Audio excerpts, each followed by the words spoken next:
lesson today. Jump over that way.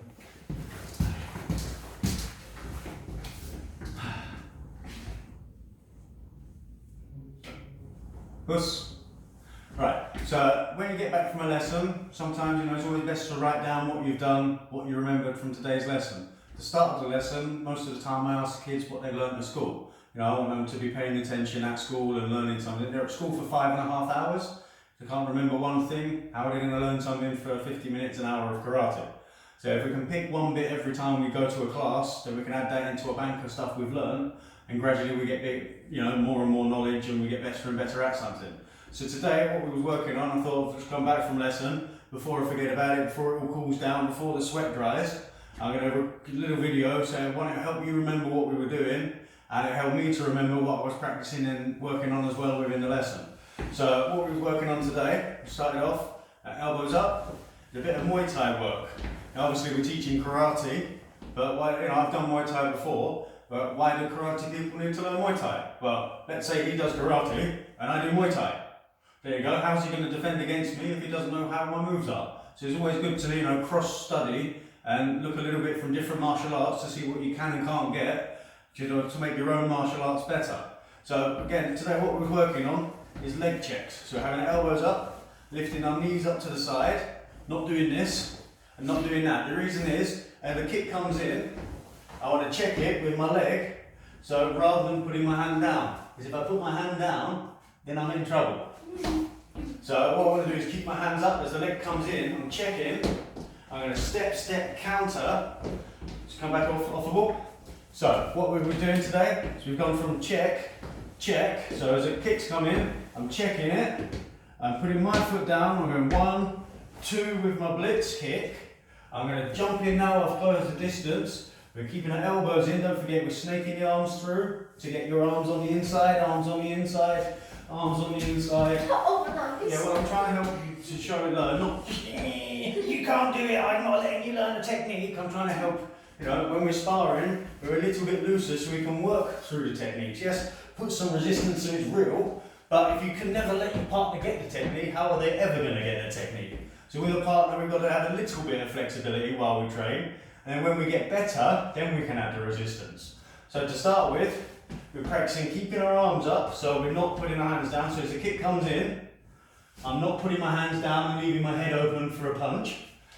So kick comes in, I'm checking, I'm putting it down, 1, 2, counter kicking.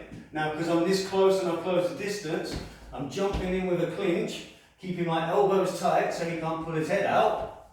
So elbows tight in, so I'm controlling. Same for you, so you're clinching me.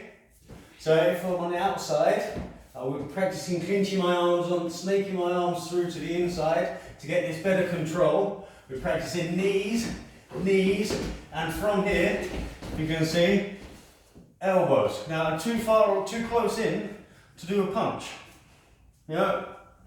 Maybe, but a proper punch, full distance punch, I haven't got the room. The same as when someone's kicking, if we're against someone who's doing strong kicks, we want to close this distance so they take the kicks away from them. And my kicks aren't any good from here. So I'm clinching, I'm using my knees, I've got control of the body this way, that way, and I can use my elbows to drive through to knock the person out from this close quarters combat. Knees, elbows, it's some of my favourites. They're really effective. The elbows are, one of the highest PSIs, pressure per square inch of your whole body. To the side of your head, good night. So we're coming in, we check in. So just a recap on today's lesson. We check in, step, counter kick in. So this is when you should be checking as well. So hold back. So I'm going to kick, you're going to check. Step, counter. I'm going to get a clinch. So was you doing this all lesson or not? Ready? So we're going to step, clinch, snaking these arms in, using these to control the body. Once we've got inside, we're nice and tight. Elbow, underneath through the guard, elbow up the chin, knees to the belly. Don't forget, knees are coming to the belly. Not trying to stop it with a hand. Double arms. Bang, because this to the head finishes a fight. That's it, bang. Good night. So double arms, nice and strong, stopping them, snaking our arms in to get our clinch, getting that knees up, driving them knees in, from this close distance, punches that, you know, they're going to miss. So we want to elbow, elbow, elbow, elbow, knee, knee. And then, you know, you get the distance, throw the punches again. But just as a recap of what we worked on, quick little video, it helps you to remember. You can look back at this, what was that leg check drill we did? So we had our arms up, we was checking, leg check, leg check. So I'm going to point this side, you're going to leg check, you're going to step, step, counter kick. So leg check, step, step, counter. From here we've closed the distance, we're clinching, we're trying to snake our arms in so we've got the more, you know, the more advantage position. We get elbows, knees to the side, and elbows to the head. Gus, thank you. Well done. Don't forget, train regular, train often. Train hard.